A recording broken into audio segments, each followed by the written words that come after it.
C'était bon la semaine passée. J'ai même pas pu la finir, mais j'ai écouté un autre demi-heure aujourd'hui. Là. OK, Qu'est-ce que good. tu as fait avec André? Là, il était tellement bon. Là. Ah, à un moment donné, je savais plus quoi dire. Il sort son tableau, puis là, Ouais. je regardais. Hypnotisé dans la regarde. Non, c'est ça. Il donnait du jus au bout. Là, puis c'est bon parce que tu vois qu'il essaie d'influencer les coachs puis tu sais, de rendre ça pour tout le monde. Puis, Ah tu sais, ouais. il partage ses secrets. Puis il n'y a pas de. Tu sais, il y a pas de gêne, là, et c'est vraiment, c'est comme ça que ça doit être, c'est comme ça que je fais, puis regarde, Hmm. c'était bon, c'était très, très bon. Ah, moi, j'ai trippé dans la regarde. Ça me donnait le goût de coacher. Ah ouais? Ah ouais, ah ouais. Ben, moi, ça m'a juste confirmé tout ça. Exact. Ouais. Ouais, c'est ça. Hey, mon cousin, il est là. Salut, Carl! On va avoir 3-4 attendees qui. Ma mère, mon oncle, mettons, on est 30, là, c'est de ma famille. Ah ouais? Non, non, ben non. Non, non, il y a Ça serait pas Carl. pareil. Il y a Carl. Bruno Gervais, il est supposé aussi de se connecter. Là. Ah, Bruno, je l'ai passé sur mon podcast. Ouais. Là, un petit Ouais. bout, ouais. Ah, Il devait être ordinaire. Il devait être ordinaire. non, non, non, oh, oh, c'était bon, c'était bon. C'était très bon. Moi, je suis tanné, là. Il dit des niaiseries tout le temps, là. Pas vrai, pas vrai. Il est très, très bon. Il fait bien sa job. Télé aussi, là. Il fait bien ça. J'aime ça, travailler avec. Good. Bon, ben écoute, un grand merci à toutes les personnes qui sont là. Fait que, sur ça, tout le monde nous entend bien. Ça, c'est merveilleux. Merci, Max, de ton temps Tu que tu sais? m'as donné aujourd'hui. Toutes il m'a parlé en bon français de France, là, les petites pépites d'or que tu vas nous donner. On verra bien, mais je suis très, très excité. Merci de l'invitation, c'est cool. Fait en gros, ce qu'on va faire, il va y avoir trois grands thèmes aujourd'hui qu'on va parler. En fait, tu portes trois chapeaux principaux, le chapeau de joueur de hockey, le chapeau de conseiller au développement maintenant que tu fais, puis aussi récemment le chapeau de père avec un joueur de hockey dans ta famille. Fait qu'on va, on va parler, on va poser des petites questions au travers des trois chapeaux que tu portes. Fait qu'on va commencer avec le premier qui est ton chapeau de joueur. J'aimerais ça que tu nous parles un petit peu de ton parcours là, de joueur de hockey. Ben, je vais te diriger vers Trajectoire RDS. Tu peux le regarder. C'est ça. Mais c'est drôle parce qu'ils ont fait justement le show de télé Trajectoire dernièrement. Puis ça m'a tellement rappelé de souvenirs un petit peu. Parce que je ne suis pas le gars qui a le plus de mémoire au monde. Je ne sais pas si c'est les coups à la tête ou quoi, mais ça a passé vite. Ça a très bien été ma carrière. Puis d'avoir eu la chance d'avoir un show de télé comme ça sur mon hockey mineur, mon hockey junior, ça m'a rappelé plein de belles choses de mon parcours. Puis euh, mon parcours a été relativement simple, droit au but, bien fait. J'ai eu des anicroches, mais vraiment, ça s'est passé dans le bonheur. Tu sais, entends des fois des histoires d'horreur, des gars qui ont eu de la pression, des gars que ça a été plus difficile en salut de blessure. Moi, ça a vraiment été tout de pointe. Là. J'ai fait mon mag à Saint-Bruno. Je veux dire, on commençait à c'est mag 0, mag 1. Mon père me coachait un petit peu, puis j'avais deux frères plus vieux. Donc, mon frère, 2 ans et 2 ans et 4 ans de plus vieux. Là. Donc, on jouait dans le sous-sol, puis je me faisais ramasser. J'étais le plus jeune. Ils m'ont montré à lancer un peu. Ça jouait rough. Puis j'ai fait mon parcours mag, novice, toujours dans le plaisir, avec des coachs qui faisaient des blagues avant les matchs et tout. Après ça, j'ai joué à Tombe 2C, à Tombe 2A, puis le laser de Saint-Hyacinthe dans ma structure. Je me suis lié d'amitié avec Bruno Gervais à Tombe 2A, de Maxi Bruno, RDS. Regardez ça. Excellent show en passant. Fallait que je le plug. Puis notre amitié a commencé là à Tombe 2A pour montrer que le hockey, ça fait. Tu vas rencontrer plein de gens dans le milieu du hockey. Puis mon meilleur chum maintenant, à 36 ans, que je jouais avec dans son équipe lorsque j'avais, je sais pas moi, 9 ans, 9-10 ans. Donc après ça, j'ai été Pee-Wee 2B, Pee-Wee 2A. J'étais jamais vraiment le meilleur joueur de mon équipe. J'étais tout le temps à 2, 3e meilleur joueur, 4e. Je jouais dans des équipes encore là des beaux souvenirs de hockey mineur. J'ai jamais vraiment, je pense que j'ai fait du hockey 3 une année, puis on en parlera plus tard de ça un petit peu là, lorsqu'on va parler de mon parcours de père de hockey maintenant. Mais on n'avait pas les moyens, puis c'était quelque chose que moi, les étés, je faisais d'autres sports. Ça a été comme ça mon développement. Après ça, j'ai été Bantam 2A. Encore une fois, dans la structure, c'était les éclaireurs dans le temps, sur la rive sud de Montréal. Puis à 15 ans, j'ai fait le Midget 3, les Gaulois. J'ai eu la chance d'être capitaine à 15 ans. On parlait de Joël Perrault avant qu'on commence à enregistrer. Là, Joël jouait avec moi. On avait une belle gang Midget 3. Puis j'ai été repêché à Rouyn-Noranda lorsque j'avais 15 ans pour un choix de première ronde, 8e overall, 8e au total. J'ai été à Rouyn-Noranda, j'ai fait l'équipe. On avait une équipe de vétérans, une bonne équipe à Rouyn-Noranda. Puis pour moi, le junior, ça m'a rentré dedans aussi. J'étais un jeune mature qui avait fin d'expérience. Puis c'est ça que ça m'a donné. J'ai appris beaucoup très, très rapidement lorsque j'étais arrivé à Rouyn-Noranda. J'avais hâte de faire des bagarres, j'avais hâte d'apprendre d'être un homme, on dirait. Donc, ça a bien été pour moi. Puis j'ai été changé à Noël cette année-là contre Alexandre Giroux, que Rouen allait pour la Coupe. On était chercher un marqueur de 50 buts. J'ai échangé avec Dominique Damour puis un choix de première ronde. Donc, on a donné 12 ans de hockey à Gatineau contre 3 mois qui s'est avéré qu'ils ont perdu en deuxième ronde. Et là, j'ai été transgé à Gatineau. J'ai vécu trois belles années et demie là-bas. J'ai fait fini mon secondaire, cégep. J'ai été à l'Université d'Ottawa une session. Puis à 17 ans, j'ai été repêché par les Penguins de Pittsburgh en 8e ronde cette fois-là, 234e au total. Maintenant, il n'y a plus 8 rondes là, au repêchage de la Ligue nationale. Donc, j'ai été changé d'être repêché. Puis, juste me mettre un pied dans la porte, vraiment, ça a été bon pour moi. Je fais mes camps de 18-19 ans dans la Ligue nationale. J'ai eu 2 excellentes saisons là, junior, qu'on a gagné la Coupe du Président 2 années de suite. Perdu en finale la Coupe Memorial. J'ai fait les World Juniors à 19 ans. Et puis, à 20 ans, c'était l'année du lockout. Il n'y a pas eu de hockey en 2004. Donc, j'ai été jouer à Wilkes-Barre Scranton une année là-bas. Puis, à 21 ans, ma première vraie chance que j'ai eu de faire la Ligue nationale, j'ai fait l'équipe. Il y avait un ou deux blessures à l'avant. Puis, j'ai fait l'équipe qui avait été un peu une surprise. Puis c'est là que ça a commencé. Mon rêve, je te dirais, j'ai joué à Pittsburgh 6 ans en 2009. On a gagné la Coupe Stanley. Puis après ça, j'ai signé un contrat d'agent à Philadelphie. J'ai été 2 ans et demi là-bas. Je fais changer au Colorado. C'est Colorado, André Tourigny est venu me chercher pour un peu. J'écoutais à la conférence de là un mois là, pour jouer en désavantage numérique sur ses unités. Puis il disait que maintenant, il donnait la liberté à ses assistants coachs de runner les différents piquets et tout. Ouais. Je peux te jurer qu'André Tourigny, ça a été le meilleur coach de désavantage numérique que j'ai eu de ma vie. Donc, je trouve ça drôle qu'il donne l'opportunité à un autre de le faire parce qu'il était excellent. J'ai joué au Colorado 15 mois sous les ordres de Patrick Roy, André, Mario Duhamel. Puis, ça, j'ai été rééchangé à Boston, où j'ai terminé ma dernière année et demie pour ensuite quitter vers la Russie pour 3 belles saisons là-bas avec Bamarmaï. J'avais 2 enfants, on est parti en première année, on en a fait un entre 2 saisons avec mes 3 kids, ma femme en Russie, vivre des belles expériences là-bas. Et tout ça s'est terminé il y a environ 18 mois. Que j'ai finalement pris ma retraite.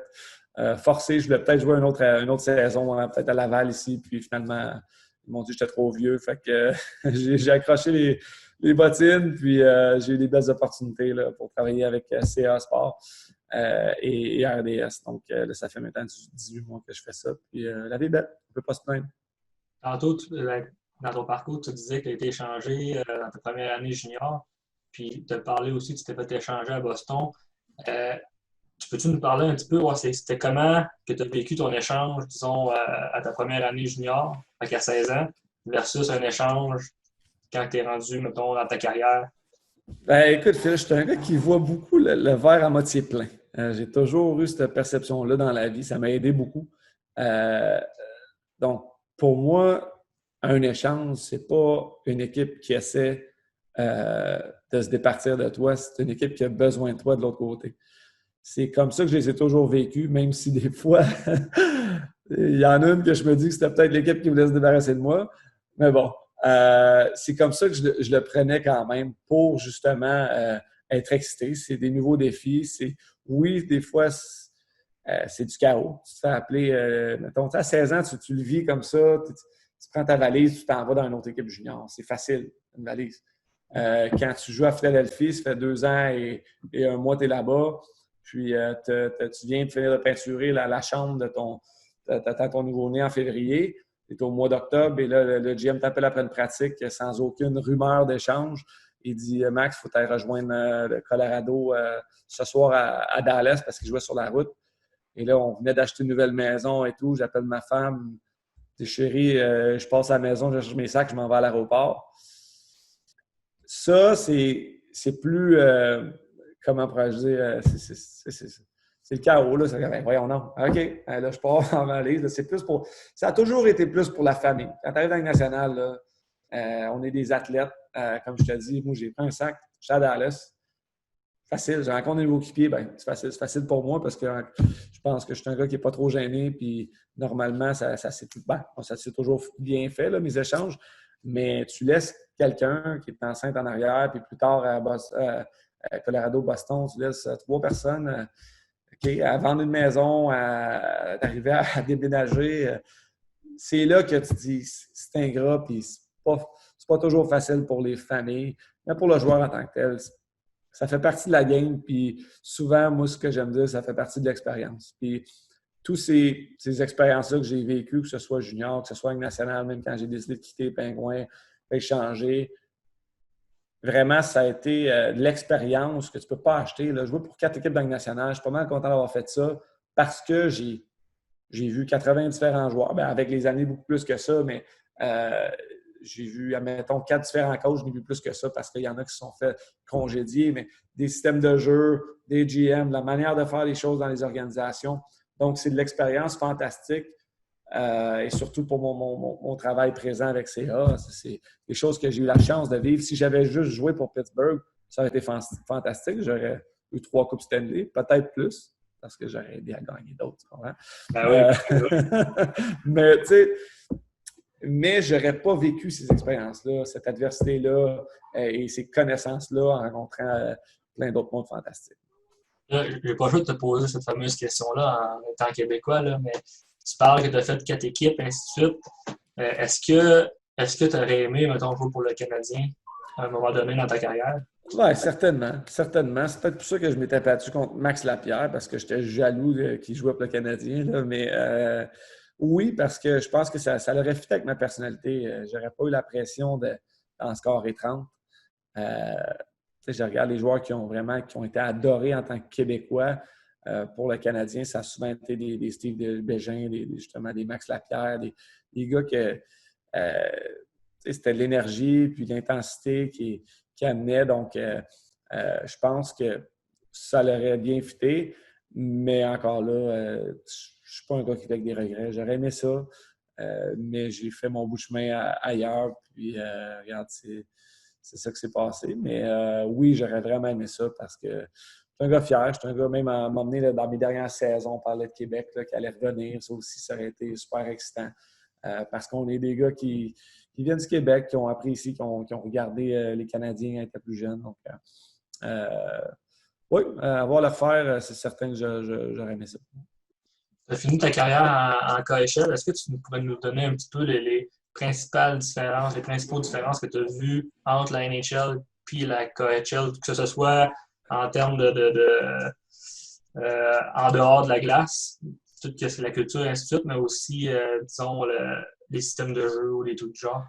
Oui, mais la plus grande différence, c'est la culture. Tu arrives là-bas, tu n'étais pas chez vous. On avait été là, je venais de finir ma saison avec Boston, avec les Bruins, puis on a eu cet appel-là pour aller à Yaroslav. Puis Yaroslav, c'est où ça, premièrement? Et pourquoi ils appellent? Parce que je ne savais pas encore c'était quoi mes plans futurs. T'sais. Mais tout de suite, ils ont mon intérêt. Puis ma femme, c'est une ancienne passionneuse artistique, elle avait été souvent en Russie. Puis à un moment donné, je brettais dans le manche. L'offre était bonne, puis je voyais vraiment qu'il avait envie de m'avoir. Puis j'ai parlé souvent avec eux. J'étais là, écoute, tu sais que je ne vais pas en marquer 60. Là. Je ne suis pas un gars de power play. Je reconnaissais la qualité de la ligue. Là. J'avais joué en Finlande aussi lors du lockout. Je me disais, je n'irai pas runner un power play là-bas. Là. Je peux être devant le net, mais je n'irai pas runner un power play. Puis non, on sait quel style de joueur que tu es. On aimerait vraiment ça t'avoir. Je dis, OK, let's go. Ben, c'est pas vrai. Je dis, let's go. Ma femme m'a dit, ah ouais. Vas-y, prends tes valises, là, vas-y, ça va être une belle expérience. Puis on s'est toujours dit, si on n'aime pas ça, on va revenir. On avait toujours cette carte-là. Puis ça a super bien été dès que je suis arrivé là-bas. Là, le camp, une des grosses différences, c'est les camps d'entraînement, les camps d'entraînement russes. Où l'entraînement, je te le dis, c'est l'armée. Là. On se levait à 7 heures le matin, puis toi, tu vas pouvoir un peu comprendre ça. Là. On se levait à 6-7 heures le matin, on commençait avec un 10 km, juste pour nous réveiller, dégourdir les jambes, une petite heure dans la forêt. Juste pour se réveiller. Exact. On n'avait pas déjeuné, let's go, 10 km. Là, on s'en allait. Après ça, on faisait une pratique sur glace avec, je ne sais pas, tirer des pneus, les affaires. C'était pas des systèmes de jeu, là, c'était de l'entraînement sur glace. Après ça, on faisait un parcours sur un terrain de football, que ce soit des 400 mètres, admettons. Plusieurs 400 mètres. Après ça, justement, un peu du Olympic lifting, mais pas trop de... C'est drôle, les Russes, on pourra en parler tantôt dans le développement, là. C'est une des grosses différences, parce que c'est ça la question, c'est que les Russes sont très hockey spécifiques. C'est des gars qui sont très spécialisés à un jeune âge. Tout ce qu'ils vont faire, c'est du hockey. Mais tu demandes là, je ne veux pas généraliser, là, mais je te dirais 75% des Russes de jouer au volleyball, au basketball, lancer une balle. À part le soccer, ils jouent, là, mais c'est des joueurs de hockey. C'est pas seulement des athlètes, mais c'est des gars qui travaillent extrêmement fort. Justement, la charge de travail là-bas était extraordinaire. Puis, les gars, ils se plaignaient pas. Tu es habitué de ça, des journées de 8-10 heures, tu sortais à 7 heures le matin, tu rentrais dans la chambre, il était 8 heures le soir. Mais ils prenaient bien soin de nous, mais c'était très, très, très difficile. Puis on fait ça pendant, je te dirais, 50-60 jours.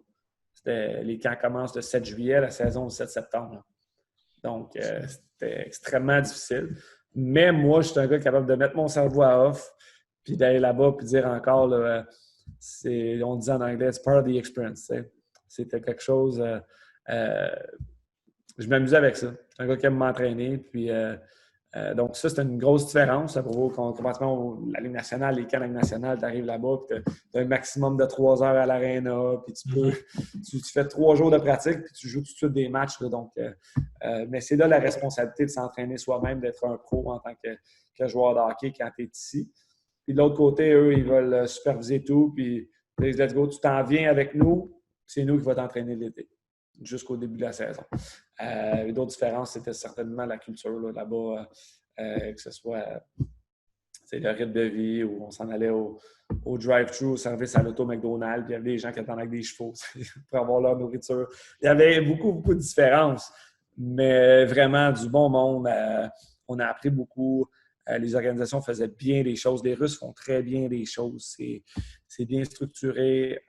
Puis les gens ont des belles intentions. Donc, vraiment, notre expérience là-bas, là, on entend des gars, Spelling Chicklets, Ryan Whitney, des gars comme ça qui vont parler de leur expérience négative en Russie. Puis pour nous, là, ma famille et moi, ça a vraiment été grandissant puis super. Tantôt, tu parlais d'entraînement, j'ai pas le choix de poser des questions là-dessus, là, vu que c'est un peu mon métier. Mais est-ce que tu crois que l'entraînement, justement, c'est quelque chose de super important dans le développement d'un joueur de hockey? Regarde, moi, j'ai eu deux pics, que je vais dire en anglais, là, dans ma carrière en tant que joueur de hockey. Je n'ai eu un quand j'avais 12 ans. J'étais au sport-études de Mortagne. Donc, ma première année de secondaire, mon hockey a fait ça. Là, j'ai commencé à m'améliorer parce que je suis à la glace chaque jour. Mais avant ça, j'étais un gars qui faisait multisport les étés, comme j'ai dit. Là, j'étais arrivé à Damortagne, puis de toucher à la glace chaque jour m'a vraiment, je sais pas, donné confiance, donné des habiletés, puis j'aimais ça beaucoup. Mon deuxième pic était survenu à 17 ans, donc j'avais été un choix de première dans le junior majeur. J'ai eu des bonnes saisons à 16-17 ans junior majeur. Mais mon année de draft, en 17 et 18 ans, j'ai rencontré Marc Lambert, qui travaille à Châteauguay, là, Accélération, ça s'appelle, qui est devenu un de mes meilleurs chums. Je me suis lié d'amitié avec ce gars-là. Je montais à Monster Gym. J'étais un petit gars de Saint-Bruno. Je faisais 40 minutes aller, pas de trafic, puis des fois 2 heures à revenir dans le trafic pour aller m'entraîner avec Marc Lambert 4 à 5 fois semaine. Et lui, il m'a montré c'était quoi, justement, l'entraînement hors glace. Et moi, ça a commencé je venais d'avoir 18 ans, en fait. Maintenant, les jeunes s'entraînent beaucoup, beaucoup, beaucoup plus jeunes. Et c'est ça qu'à Coach Hockey dit aussi. Là, il y a des programmes pour bouger à 6, 7, 8 ans là, jusqu'à 12 ans. Et il y en a une phase comme ça. C'est correct. Puis j'adore ça parce que jouer au baseball, jouer au soccer, c'est ça. Tout va se rechercher, sauter dans des cerceaux. Moi, à 17 ans, c'était pliométrie, Olympic weightlifting. J'ai appris la technique et tout. Et c'était Benoît Gros, mon coach à Gatineau.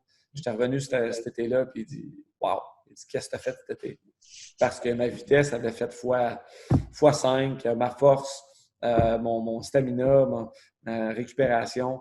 Et vraiment, ça a fait une grosse différence dans ma carrière. Donc, oui, l'entraînement, et ça devient de plus en plus scientifique. Que ce soit présentement, je porte un Whoop Pen qui prend toutes mes données, là, puis je suis plus un athlète, là. Mais je le fais pour moi, pour mon sommeil, pour savoir quand je m'entraîne dans ma journée, ma méditation, mes choses, je les rentre là-dedans. Je compile des données. Hier soir, je suis pas avec un joueur qui est junior majeur. Même chose, il regarde ses calories, il essaie des choses avec sa nourriture. On parle d'entraînement, mais être un joueur de hockey, c'est devenu ça l'était déjà, mais là, c'est devenu un style de vie. Parce que ça implique se coucher tôt, se lever de bonne heure. Nous, on le faisait. On dirait qu'on le faisait parce que la science n'était pas nécessairement là. C'était à mes premières années à Pittsburgh, là, je repartais l'été, il me donnait j'ai eu des feuilles là, blanches comme ça. Là. Vas-y, va t'entraîner cet été, ça, fais des pipes, puis let's go, reviens-nous au mois de septembre. C'était comme ça, puis là, on tombe en 2005. Ça fait pas si longtemps que ça. Là, En ligne nationale. Oui, mais ça dépendait de quelle organisation, mais quel strength coach, quel préparateur physique. Mais il y a 15 ans, moi, j'ai eu ça des fois. Dépendait. Puis là, l'année d'après, 2 ans après, ça a augmenté. Puis ce gars-là, il a perdu son emploi, c'est sûr. Là. Mais c'est un style de vie parce que maintenant, c'est tellement structuré. Les gars ont tellement d'options, tellement d'informations sur comment, quoi, justement, un de nos joueurs, là, lui, il va chercher toute l'information possible, puis il fait son propre programme, puis il se pose beaucoup de questions à comment il va être le plus performant sur la glace, en nutrition, en sommeil, en méditation. Il fait des choses avec maintenant des softwares informatiques pour son temps d'exécution mentale, donc avec des gauches-droites, des manettes, comment on appelle ça, le masque? Le 3D, réalité virtuelle. Oui, ben c'est ça. C'est un masque pour accélérer le temps la rapidité d'exécution, le temps d'exécution. Ça, maintenant, ça s'en vient. Les gars vont chacun leur propre masque pour faire un réchauffement mental avant d'embarquer sur la glace. Donc, c'est loin de les gars qui étaient dans le temps dans le casier. Moi, j'ai joué avec, je sais pas, moi, John McClare, Line of the Line. Mario joue encore dans la première saison. Les gars, c'était la choupe après pratique, ça va prendre une bière. Là, on retourne de 15 ans. Là. Ouais. Mais maintenant, c'est vraiment performance et supplément. Donc, oui, oui, l'entraînement, c'est important, mais il faut. Encore, c'est mélangeant parce qu'il y a tellement d'informations. Il faut faire confiance à des professionnels comme toi, comme Marc Lambert, comme Sébastien Lagrange, Pierre Allard, puis leur faire confiance, puis essayer de se développer le mieux possible aussi parce que tu arrives. Le gros moment pour se développer en tant que joueur de hockey, c'est l'été. Ben oui. Ils sont physiques. Donc, tu dois te concentrer là-dessus. L'hiver, essaie de continuer à développer tes skills en restant avant et après sur la glace. Quand tu as des optionals, vas-y, développe tes skills.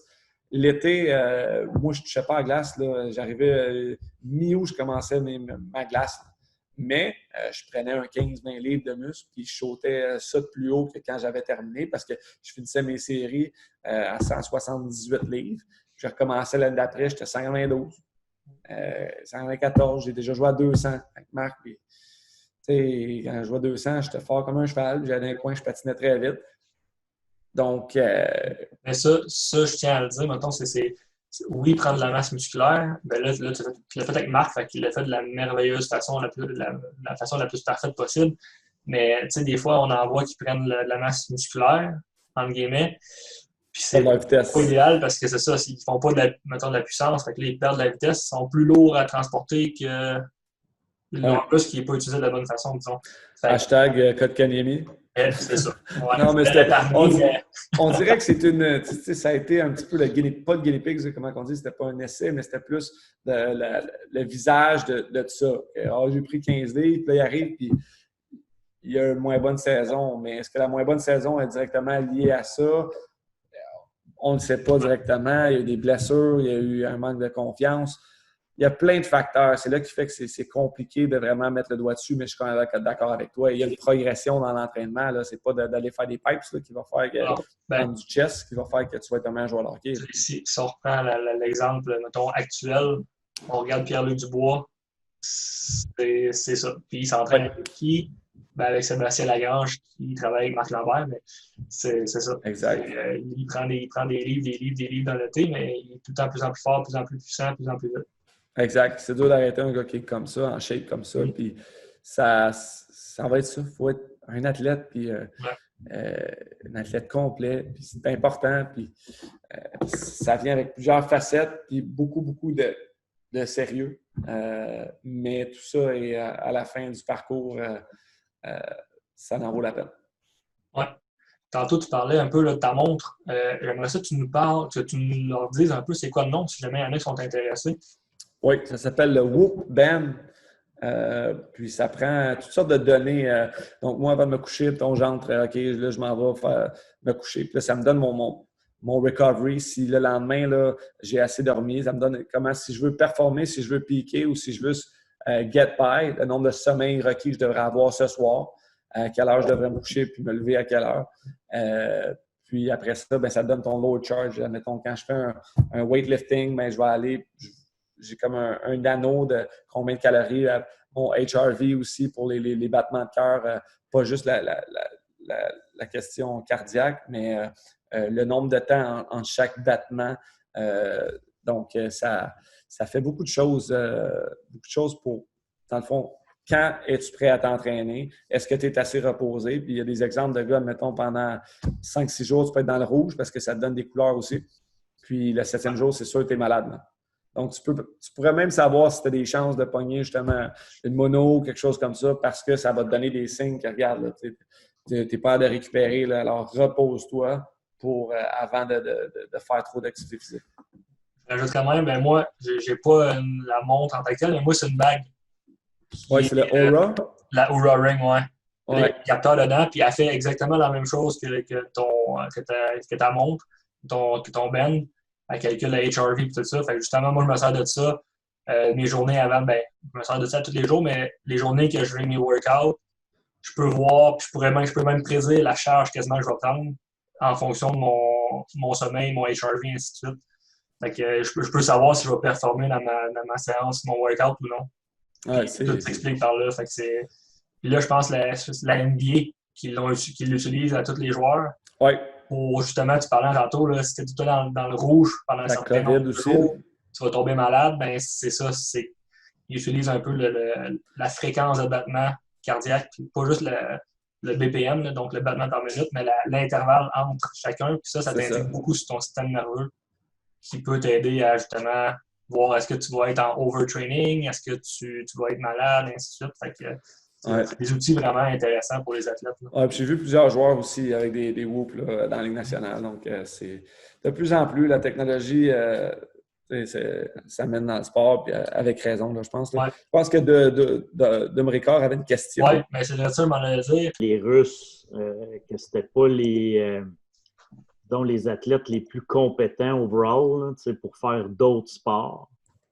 Mais quand tu les regardes jouer là, quand même là, sur une glace, c'est des gars qui ont des skills. Ils sont rares les Russes qui n'auront pas une combinaison de force, puissance, coordination, agilité, patiner, manier, shooter. Puis on est souvent dans le... on entend souvent parler que c'est important le multisport le plus longtemps possible. C'est de même que tu vas développer un joueur de hockey complet. Mais là, quand on arrive de ce que tu as vu des Russes, c'est pas ce que ça dit. T'sais, ça dit, ben peut-être qu'il n'est pas capable trop de lancer un ballon puis de lancer une balle puis ça, mais pourtant, ils ont des skills ou en tout cas sont capables de jouer au hockey là, avec quand même beaucoup d'habileté. Fait que pour toi, ce serait quoi le lien de tout ça ou qu'est-ce que tu en fais comme ton analyse ou ta compréhension de tout ça? Ben, c'est des gars qui... Souvent, là, en Russie, puis encore, je ne peux pas généraliser. Là. J'ai été 3 ans, j'ai rencontré des gens extraordinaires, tout ça. Une chose que j'ai remarqué, c'est que ça ne se faisait pas toujours dans le plaisir. Parfois, c'était forcé. Il y a un Russe qui a joué en tout cas, qui a joué ici, puis que là, il va revenir dans la Ligue nationale. Il était en cachette pendant 2-3 ans. Puis lui, il m'a dit, j'ai toujours voulu jouer au soccer. Mais mes parents, lui n'a pas été à l'école en Russie, il a juste joué au hockey. Il était à l'école, il était à l'aréna toute la journée, il n'allait pas à l'école, 7, 8, 9, 10 ans, 11 ans, 12 ans. Lui, il voulait jouer au soccer, sa famille ne le laissait pas jouer au soccer parce qu'il voulait que je sois un joueur de hockey. Les coachs russes aussi, c'est peut-être là que je te dirais qu'ils ont peut-être un manque collectivement de connaissances, les coachs russes. Mais pour développer des habiletés, c'est parce que là, je vais faire un lien avec le rôle de père de joueur de hockey. Jackson patinait lorsqu'il avait 3, 4 ans, 4 ans, 5 ans, là-bas en Russie. C'était dans une vieille shed, un gros building. C'était vraiment... Mais il y avait de la glace. Ça en allait là. Et c'était des skills. Pas de rondelles. Il faisait juste patiner autour des cônes. Et les coachs russes criaient après les jeunes de 4-5 ans. Là. C'était des max zéro. Là. Ah là, demain, ouais. Puis là, si tu faisais pas, tu tournais pas du bon bord, Jackson, il parlait pas russe. Là. C'était le seul anglophone là-bas. Là. Puis il s'est fait sortir une fois parce qu'il tournait trop du mauvais bord. Là. Sortir de la glace. Je suis comme, non, il y a 5 ans. Là. Et fait là, je donne un exemple. Donc, c'est pas toujours dans le plaisir. Ça, je trouve ça plate un petit peu, mais ils vont faire beaucoup de répétitions. C'est des gars qui travaillent très, très fort. Et oui, les skills, ils l'ont. C'est fou le nombre de joueurs là, en Russie. Là. J'étais probablement le gars avec le moins de skills dans mon équipe, là, des 3 places que j'ai faites. Là. Mais il y en a plusieurs qui n'ont pas été bien coachés. Donc, ils ne savent pas mettre ces skills-là en contexte dans un match. Et ça, c'est le problème. Les gars, il y a des mains, là, du patin, tout. Là. Tu dis, ce gars-là, tu le regardes en pratique dans un drill de shot. Tu dis, c'est Wayne Gretzky, je ne sais pas. Moi, il est incroyable. Il arrivait dans le game, puis il n'était pas capable de faire une passe, pas capable de jouer dans le système de jeu, en forecheck, backcheck. Il était capable de prendre l'espace libre. Il allait tout le temps 1 contre 1, se mettre dans le coin, essayer de faire une cuillère, puis ça ne marchait pas, là. Donc, ça, je te dirais plusieurs joueurs là-bas. Donc, je vais mettre ça sur la faute du manque de coaching collectif tactique. Fait qu'il y a une phase, moi, je crois beaucoup, on développe nos jeunes ici au Québec. Je pense que c'est important de les développer de plus en plus en technique de patin. Je crois que les skills, tu peux faire ça à la maison, les skills avec la rondelle, mais technique de patin individuelle, il faut que le kid soit patiner. Je trouve que maintenant, les jeunes jouent trop de matchs et on veut trop leur montrer de collectif trop tôt. Mais il y a quand même une phase, comme à un moment donné, il faut que ça commence. Là, d'avoir le hockey IQ, là, tu le fais en développant, en jouant un match. Puis ça, je pense que ça s'enseigne. Dom, tu sais aussi, Guy Boucher le dit très bien, il va faire des drills, il va faire du vidéo en essayant d'enseigner le hockey IQ. Donc oui, ça s'enseigne et je crois que c'est important de l'enseigner. Je ne peux pas dire à quel âge parce que ce n'est pas tout le monde qui est pareil. J'ai des jeunes de 6 ans du Coach Mag qui sont super réceptifs au développement technique. Tout de suite, ils s'ajustent le corps, sa main, tout ça. Il y en a d'autres que ça va être à 12 ans là, qui vont comprendre ces choses-là. Mais pour revenir aux Russes, beaucoup de skills, mais il y a un manque dans le coaching, je pense, collectif. Mais ils ont les habiletés. Puis souvent, ces gars-là qui sont capables de faire les deux, de mettre leurs skills dans le match, c'est les gars qui vont venir jouer junior dans CHL.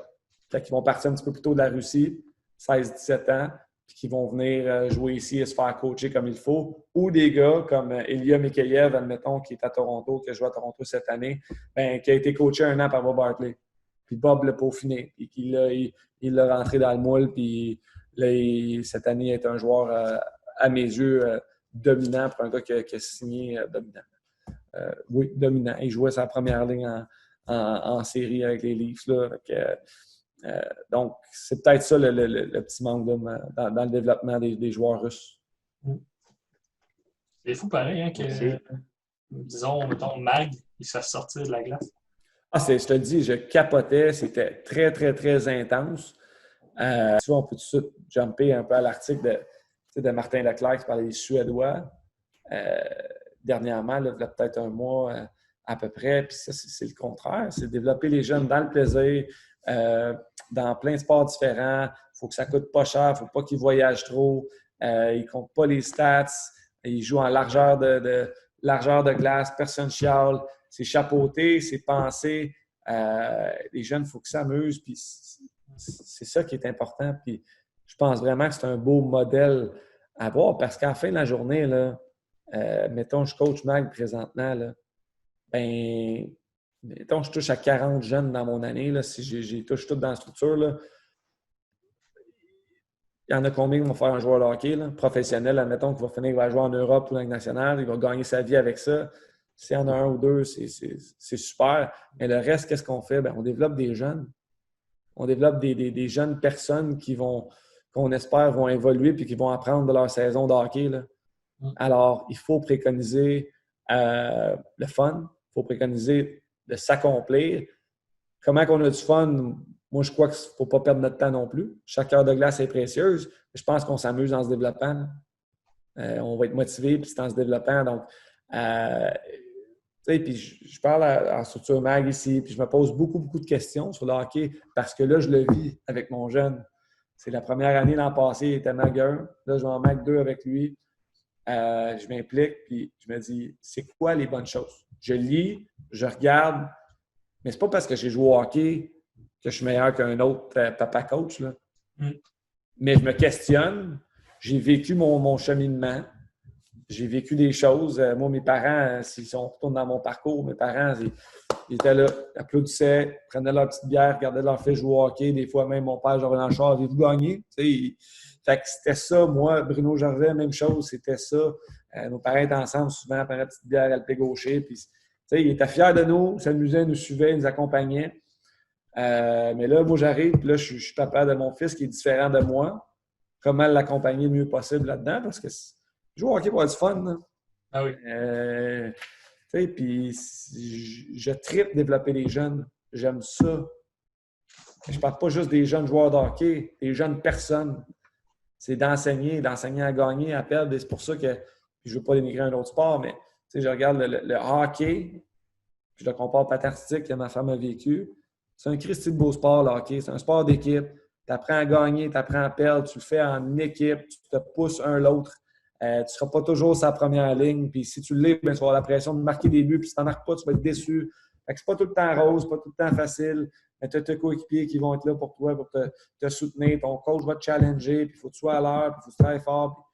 Puis, je pense que crime, si c'est pas une belle école de la vie, là, je ne sais pas c'est quoi, mais il faut le faire en santé puis pour les bonnes raisons, je pense. Tu parlais tantôt, récemment, là, que ton père, il ne regardait pas vraiment le score, il t'encourageait. Le père, mettons, les parents, Bruno aussi, même chose. Moi, c'est ce que j'ai fait dans mon meeting d'équipe. J'ai eu un meeting d'équipe avec les parents et les joueurs, puis j'ai mis ça tout de suite au clair. Donc, quel âge? Bon, moi, c'est du Bantam de A. Fait que 14 ans, 14. Okay, 14, ouais. C'est très ça que j'ai mis tout de suite au clair. J'avais une diapo, une slide par rapport à ça, que leur rôle à eux en tant que parents, c'est d'encourager leurs enfants et les joueurs dans l'équipe. C'est pas mal rien que ça qu'ils vont faire. Moi, le rôle du coach, c'est de faire progresser dans une stratégie collective, dans un environnement collectif.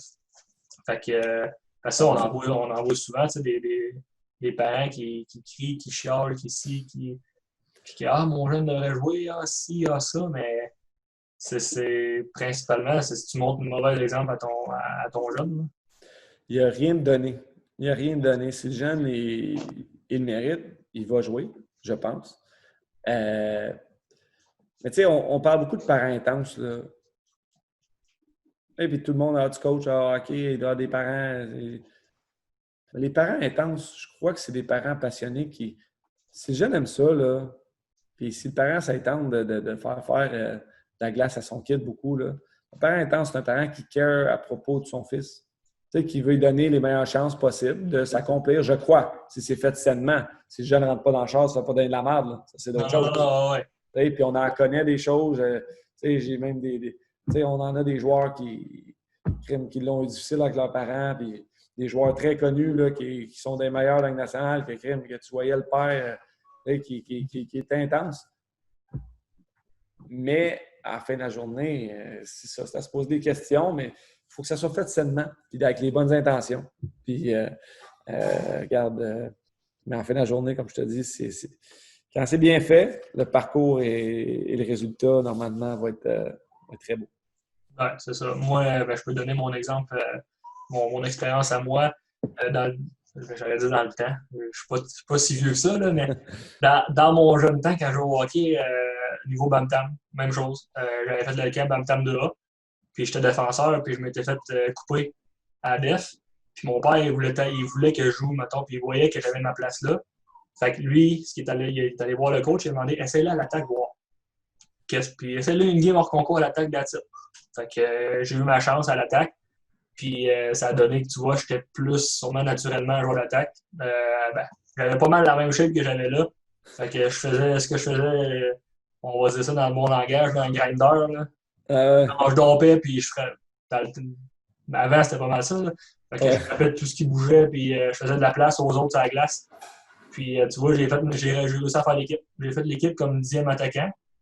Puis, j'ai fini l'année sa première parce qu'il n'y avait personne qui faisait vraiment ce que je faisais. Puis, les deux autres qui étaient sa première avec moi, eux autres, ils patinaient, puis il y avait un solide hockey sense, les deux, avec des gros shots. Fait que moi, je faisais de la place pour eux autres. C'était tout le temps du 5 contre 4. Parce qu'il y en avait tout le temps un qui était lâché à terre parce que je l'avais frappé. Mais de là qu'on ne doit pas non plus développer tous les joueurs de la même façon. Non, exactement. Chaque joueur va trouver leur rôle puis leur capacité. Puis à un moment donné, tu as besoin une équipe ne peut pas être tout le même joueur. Là, on regarde des fois les Maple Leafs de Toronto qui ont beaucoup, beaucoup de talent. Ils ont été chercher des Clifford puis des gars justement pour accompagner ce talent-là. Là. Ça n'a pas fonctionné.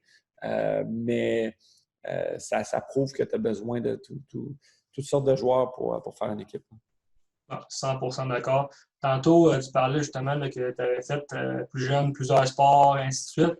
On a eu une question qui est passée peut-être une demi-heure, mais là, on va la poser tout de suite vu que c'est pas mal fresh. Donc, c'était que Max a mentionné qu'il faire d'autres sports pendant l'été.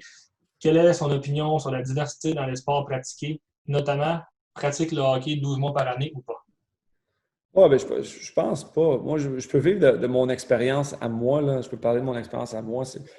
C'est important d'être un athlète, savoir lancer une balle, courir, jouer au soccer. Je me lance à la balle avec mon fils là, de ce temps-ci, là, puis j'aime tellement ça. J'ai jamais joué au baseball. J'ai coaché baseball cet été. Je n'avais aucune idée de ce que je faisais. Mais j'ai vu mon fils, all-in, d'attraper une balle. T'as une satisfaction tout de suite de « Regarde, je viens de l'attraper, j'ai réussi. » Ou tu te fais lancer une balle, tu frappes, tu as réussi. Au hockey, c'est pas ça. Au hockey, tu joues. Il y a tellement d'actions dans un match, dans un sport collectif, que c'est dur de juger chaque action. Donc, tu vas juger si tu as marqué, quasiment. Et tu ne marqueras pas chaque soir. Tu sais. Mais au baseball, j'ai trouvé ça le fun. Puis lui aussi a trippé, après à courir, après à frapper, la coordination mains-yeux. Rien de mieux pour ça. Donc, autant le golf, peu importe, faire des jeux de société, Colin, on parle de... J'écoutais un podcast aujourd'hui, puis ça vient de rentrer dans ma tête. C'est apprendre à jouer à des jeux de société juste pour être capable de penser. C'est pas de jeu de hockey, on parle pas de jeu de hockey, mais juste d'être capable dans une situation comme ça, qu'est-ce que je fais? Ça va t'arriver dans un match, là. Va falloir faut être très intelligent pour jouer au hockey. Là. La plupart des joueurs de hockey, là, je pense, c'est pas juste... c'est pas juste des poussées de puck. Il y en a, oui, que c'est plus simple leur rôle sur la glace, mais hey, ça va vite en Christie. Il faut se faire de penser en dribblant une rondelle. C'est un sport très, très, très, très complexe. C'est pour ça que mon ami Dom Ricard dit toujours, et je l'adore, puis que c'est cette phrase-là, puis je le dis à tous mes parents quand leur jeune, ils dominent à 6 ans. Un sport de hockey, c'est un sport à développement tardif parce qu'il y a tellement de facettes. Tu es sur des lames, tu es entouré de bandes, tu as une rondelle, il faut que tu saches patiner, ton équilibre, lancer, tu as plein de différents lancers, tu l'amènes sur le revers, c'est d'autres choses. Il faut que tu penses, tu as la tête haute, il y a des gens qui te crient après, Colin, puis des arbitres qui vont te donner des punitions pour rien. Il faut que tu saches garder ton calme. Ta puberté, c'est pas la gymnastique que tu vas avoir ton pic avant ta puberté. Les joueurs de hockey, ça se développe à 27 ans, 28 ans, 29 ans, tu vas avoir ton pic de performance. Donc, il faut prendre notre temps, il faut apprendre. Puis, c'est compliqué. Puis, au-delà de ça, là, sais, ton cheminement social et culturel aussi va faire si tu vas être, si tu vas finir par te développer comme il faut. Tu sais, ça va te prendre un coach qui va changer ta vie, qui va te donner un bon truc. Puis ça fait, hey, ouais, OK, j'avais pas vu ça de même. Puis l'été, si tu fais de quoi que tu n'aurais pas fait normalement, puis tu te développes de 25 en place de 10 cet été-là, puis là, et tu finis par te faire pêcher. Alors, est-ce que je peux appeler ça de la chance? Oui, il y a beaucoup de chance qui vient en ligne de compte. C'est comme gagner une Coupe Stanley là, dans une run de série éliminatoire. Là, on me rappeler de tous les jeux pas possibles qui se sont passés, des punitions, des block shots importants qui se sont passés, que si la POC rentrait, tu ne gagnes pas une Coupe Stanley. Puis la deuxième équipe qui arrive en finale de la Coupe Stanley, ben ils vont faire pour changer leur équipe cet été-là, mais finalement, il était juste un block shot de la gagnante à la Coupe Stanley. Mais ils vont faire des changements, des échanges parce qu'ils disent on n'a pas été assez bon cette année. C'est la deuxième équipe. Il y en a une qui gagne sur 31. Fait que il y a beaucoup de chance dans le développement d'un joueur comme dans le développement d'une équipe gagnante. Tu parlais d'influence de coach, que des fois, un conseil peut tout changer. J'aimerais ça que tu nous parles un peu, voir est-ce que tu as vécu ça? Est-ce qu'il y a des coachs qui t'ont influencé vraiment dans ta carrière? Beaucoup. Moi, mes coachs, tu passes des fois des saisons quand tu es à sport-études de Mortain, tu es sur la glace tous les jours, là, tu passes plus de temps dans une année scolaire avec ton coach qu'avec tes parents quasiment. Là. Donc, il faut réaliser, s'il y a des coachs qui écoutent, comment l'importance que vous avez dans le développement hockey d'un jeune, mais aussi dans le développement social et vie personnelle. Je ne pourrais pas mettre un pourcentage là-dessus, là, mais la qualité des entraîneurs que j'ai eus a fait que j'ai joué en national là, et beaucoup. Là, beaucoup. J'ai été encore chanceux d'avoir des bons coachs. Et là, pour les joueurs qui écoutent, c'est quelque chose d'avoir un bon coach, mais il faut que tu sois coachable. Pour moi, c'est une des plus grandes qualités en tant que joueur de hockey. Il faut que tu sois réceptif aux conseils que tu vas te faire donner. Puis d'être coachable, c'est tellement important comme qualité d'un joueur. Moi, je prendrais un joueur qui est coachable, même s'il a moins de talent qu'un autre joueur à la fin de la journée, si tu as deux joueurs à couper, là, parce que tu sais que ce gars-là va se développer. Puis il va absorber ce que tu vas lui donner. Puis ça, c'est tellement important. Mais pour les entraîneurs, c'est important de réaliser le rôle que vous avez. Parce que moi, que ce soit Benoît Groux, junior majeur, que ce soit un Michel Terrien quand je suis arrivé à Wilkes-Barre, Pittsburgh, Dan Basma à Pittsburgh. Je vais donner un petit peu cette image-là pour vous dire l'importance que les coachs ont dans une vie d'un athlète, d'un joueur, d'une personne. Dan Basma, on vient de gagner la Coupe Stanley en 2009, puis là, on arrive en 2010, puis je me suis fait opérer à l'épaule dans la saison morte. Là, ça va moins bien mon début de saison. Là, on est rendu au mois de janvier, février. J'ai commencé ma saison au mois de novembre. Là, il m'amène dans son bureau, puis il voyait que m'emmener, ça allait un peu moins bien. Puis là, il me dit, Max, il dit, Colin, qu'est-ce qui se passe, tout ça? Ben, je sais pas, là. Il dit, personnellement, comment ça va? Ben, ça va. Il dit, écoute, j'étais célibataire, j'étais tout seul, tout ça. Il dit, Max, je vais te faire un exercice. Il dit, j'aimerais ça que tu retournes chez vous, prendre une page blanche, là, puis écris-moi ton purpose in life. Tes objectifs de vie, admettons. Il n'était pas hockey, là. Purpose in life. Il dit, Max, si demain matin tu meurs, là, il dit, qu'est-ce que les gens vont dire de toi? Qu'est-ce que ça va être, je ne sais pas comment ça, une eulogie, non? Ouais, c'est ça? Eulogy en anglais. Je pense que c'est, admettons, là, quand tu vas, Max, c'était ci, ça. Donc, écris-les pour toi-même. Écris-les, cette chose-là, pour toi-même. Puis est-ce que c'est ça? Est-ce que c'est toi? Es-tu content avec ça? Qu'est-ce qui est important pour toi? Retourne chez vous, puis fais-moi ce devoir-là. Tu n'es pas obligé de me le donner. Si tu veux, tu peux me le donner. Je suis arrivé l'après-midi, là, j'étais OK. Puis moi, j'aime ça, je suis réceptif à des choses comme ça. Là, toutes les petites quotes, ces murs de chambre, tout ça. Moi, ça gets me going, là, ces affaires-là. J'aime ça. Fait que j'ai pris ça au sérieux. Encore là, être réceptif à ça. Et j'ai fait le travail. Puis encore à ce jour, je l'ai dans mon téléphone, ce que j'avais écrit. Puis c'est drôle parce que je suis un peu devenu ce que j'avais écrit, ce qui était ce que je voulais être. Tu sais, mes objectifs de vie. J'espère rencontrer une femme, avoir des enfants, être un bon père de famille, si ça, être une bonne influence, donner aux suivants, des choses comme ça, des choses de vie importantes. Puis vraiment, là, on dirait que ça avait fait bout pour bout. C'est comme, OK, c'est ça que je m'en vais, là, puis je travaille pour ça parce que il ne faut pas oublier non plus que hockey, là, c'est qu'est-ce qu'on fait, c'est pas qui on est. Là. Donc, on était une personne avant tout. Le hockey vient de la pression, puis des fois, on oublie ça. On regarde la télé, on regarde RDS, puis tu dis Colin, Gallagher, je ne suis pas bien de ce temps-ci, Domi, si ça va pas bien. Et ces gars-là, ils ont une femme, ils ont des enfants. Oui, il faut être professionnel, mais je pense qu'à la fin de la journée, à 35-36 ans, quand tu arrêtes de jouer, là, puis il y a une transition à faire, ben, je suis très fier de ce que j'ai fait en tant que joueur de hockey, mais il me reste plus longtemps à vivre que je ne suis plus un joueur de hockey. Donc là, qu'est-ce que je vais faire? Puis ça se prépare. Ça se prépare une deuxième carrière pendant sa carrière. Ça, on va en parler dans pas trop long. J'aimerais ça finir juste la portion joueur avec ton meilleur moment de ta carrière. Je dirais que c'est dur à battre, là. Je te dirais en 2009, lorsqu'on a remporté la Coupe Stanley, c'est sûr que ce playoff run-là était assez spécial. Là. Tous les années à Pittsburgh ont été vraiment spéciales parce qu'on était un groupe de jeunes joueurs qui avaient la même vision, qui s'amusaient hors glace, qui avaient du fun, l'idée par un certain Sidney Crosby. On avait du fun, mais tu revenais à l'aréna le lendemain matin, c'était toujours, il n'y avait pas d'option no parce que Sidney, il patinait tout le temps.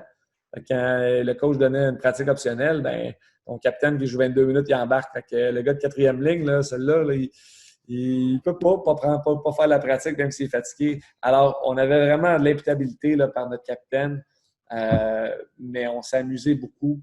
Puis de remporter là, en 2009 la Coupe Stanley après avoir perdu la Coupe Stanley en 2008. C'est un souvenir pour moi extraordinaire, que ce soit me battre en première ronde contre Carcelo puis un peu de renverser à vapeur lors du match numéro 6 ou le match numéro 7, la finale. Là, ça a été assez spécial, là, c'est sûr. J'aurais eu de l'argent engagé, je l'aurais fait sur ça. Je pense que tu aurais même été un petit peu plus précis. Là. Je pensais que tu aurais dit le match numéro 7 où est-ce que vous avez gagné 2-1. Puis il y a un certain Maxime Talbot qui a scoré 2 goals. Ouais, mais tu sais, ce que je me souviens de ce match-là, puis je vais te le dire, là, puis c'est vraiment pas de la chenoute, là. Tu sais, c'est pas que j'ai marqué les 2 buts, là. Tu sais, de ce que je me souviens, c'est que je me sentais bien en tabarouette, là. Tu sais, j'avais une confiance. Je regarde le match, admettons, là, je patinais très bien, j'avais le bâton en bonne place, j'étais sur la rondelle. Mais mon souvenir ultime, c'est lorsque j'ai regardé le cadran, puis il restait plus de temps, puis Fleury fait l'arrêt magistral, puis c'est de lancer mes gants. Puis tout après ça, là, c'est la célébration, puis c'est... Mais j'ai jamais célébré mes 2 buts. J'ai célébré la victoire des champions de la Coupe Stanley, puis c'est vraiment ça. Ça peut paraître, mais c'est vraiment d'avoir gagné en équipe comme ça, après avoir travaillé si fort, c'est parce que je le réalise un petit peu plus maintenant que j'ai pris ma retraite. Puis je me suis jamais, pendant que je jouais, je me suis jamais donné la chance de l'apprécier, de dire hey, vraiment hot, Max, good job, tu es un champion de la Coupe Stanley. Parce que quand tu t'arrêtes pour apprécier trop, pour moi, c'était comme un signe que j'arrête d'avancer. Tu sais, je jouais encore, puis je voulais en gagner un autre, puis j'avais d'autres objectifs. Fait puis là, quand je me suis dit hey, quand je vais arrêter de jouer, je vais vraiment en profiter. Qu'est-ce que tu fais? Faut que tu continues d'avancer. Tu as une vie à faire pareil. Tu as d'autres objectifs de vie. Donc, tu sais, des fois, il faut arrêter de dire que c'était vraiment cool. Puis oui, je suis fier de ça. Parce que, tu sais, c'est con, mais une carrière, d'avoir gagné Coupe Stanley, on dirait que c'est le but ultime d'un coach, d'un joueur, de n'importe qui.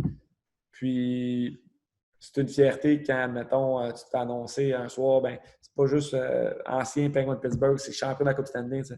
Ça, tu ne le réalises pas pendant que tu joues, mais quand tu arrêtes, c'est vraiment cool. Je suis vraiment chanceux d'avoir gagné la Coupe Stanley, puis ça va rester avec moi, puis c'est un beau souvenir. Tantôt, tu disais justement que tu n'as jamais été le meilleur joueur de ton équipe. Ça met une bonne preuve comme de quoi que chaque joueur est important, ils ont leur rôle, puis qu'à un moment donné, ça va être leur time to shine. Peu importe le moment. Puis c'est souvent du monde, exemple, comme ça, qui step up dans des moments dans les moments importants, même quand les plus grands leaders, mettons, ont plus de difficultés ou que ça ne fonctionne pas autant bien qu'ils fonctionnerait comme d'habitude. Ah, certain. Faut que tu donnes valeur à tous tes joueurs. Là. Puis je pense qu'André Tourigny serait d'accord avec moi. Là. C'est Tu sais, c'est pas juste tes premiers choix, ta première ligne, il faut que tu prennes soin. Là. Regarde un Yanni Gourde jouer présentement là, avec le Lightning. Là, c'est assez impressionnant. Là. C'est un gars qui a une énergie incroyable. Puis, chaque soir, il est sans puck, puis il amène l'énergie. C'est vraiment beau de le voir jouer, Yanni Gourde. Fait que oui, chaque joueur est important. Puis, faut en prendre soin de nos joueurs, il faut les développer aussi. Puis, c'est pas parce que tu as un joueur de quatrième ligne une année qu'il ne sera pas sa deuxième l'année après non plus.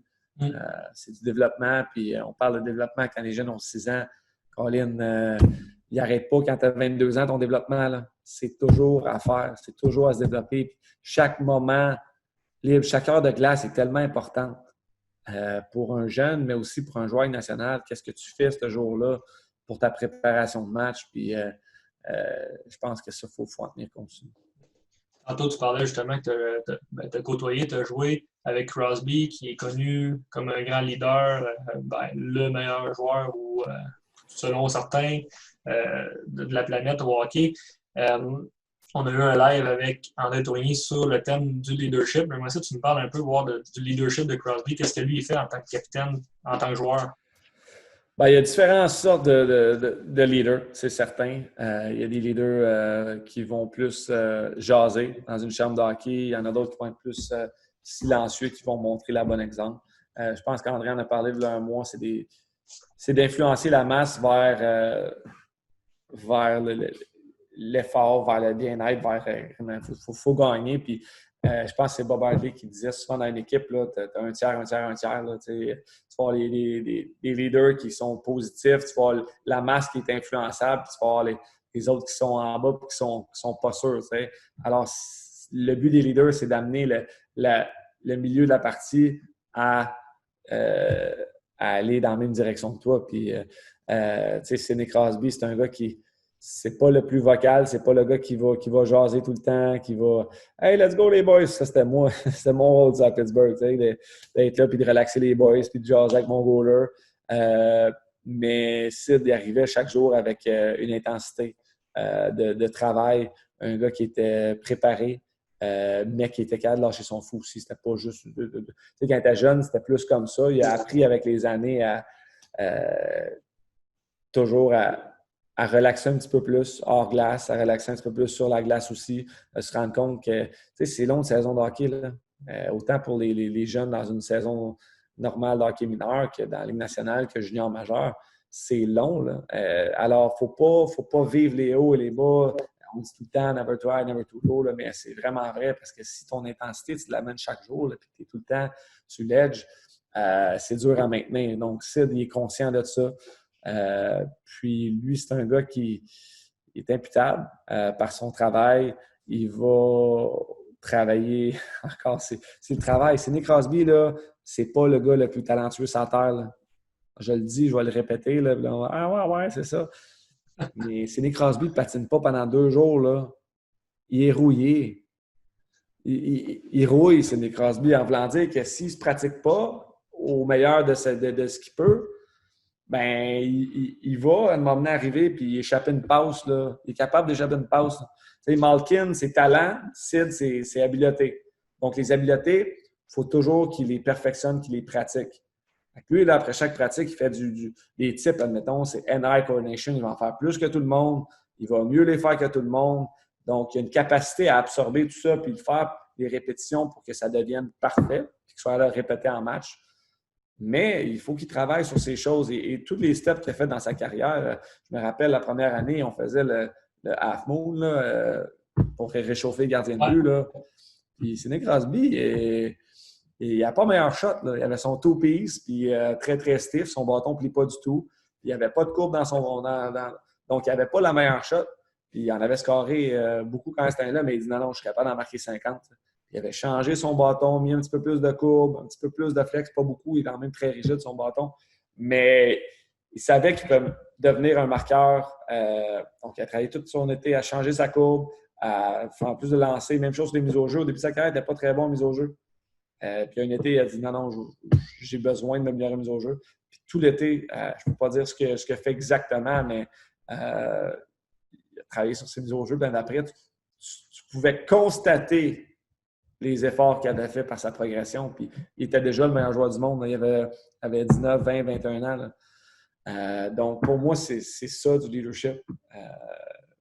Il le fait pour le bien de l'équipe. Puis c'est pour ça qu'il joue encore et qu'il est encore au top de sa game. L'idée par l'exemple. Oui. Merveilleux. On va passer au prochain deuxième chapeau que tu portes. En fait, en plus, là, c'est drôle à dire, mais direct avec la casquette. Maintenant, tu fais ce que tu fais, tu es aussi conseiller au développement avec CAA. J'aimerais ça que tu me parles un peu de les rôles que tu as, les tâches que tu fais. Oui, j'ai été très chanceux parce que dès que j'ai fini ma carrière, on négociait peut-être pour aller jouer une dernière saison, là, comme je te disais. Là, puis finalement, ça n'a pas fonctionné. Puis tout de suite, Fabriçon, sur le coup, il dit Max, il dit si tu penses peut-être arrêter cette année, dis-moi, j'aurais quelque chose à t'offrir. Alors là, je me retrouvais à dire à ma femme regarde, on arrête de jouer. Puis en passant, qu'est-ce que tu dirais si je ferais ça dans la vie? Puis elle dit let's go. Fait que Pat était mon agent, j'avais 16 ans. Puis c'était facile pour moi de dire oui parce qu'il a vraiment été bon pour moi. Il a toujours été là, toujours répondu. J'ai pas eu beaucoup d'anicroches dans ma carrière, mais quand j'ai été agent libre, c'est là que tu as besoin d'un agent. Puis vraiment, il a été extraordinaire pour moi.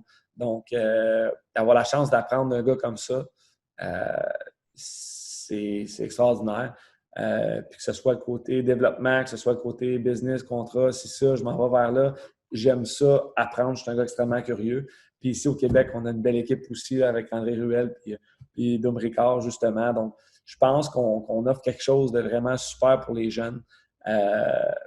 Puis Pat essaie toujours d'améliorer ça. Et c'est pour ça un petit peu qu'il va chercher d'anciens joueurs comme Byron Ritchie, comme moi, puis d'améliorer son équipe parce que, on va être honnête, signer un contrat, c'est une chose. C'est de la paperasse. Maintenant, tu t'en vas avec nationale, tu as beaucoup de comparables. Tu vas arriver, puis tu regardes les comparables, puis la valeur.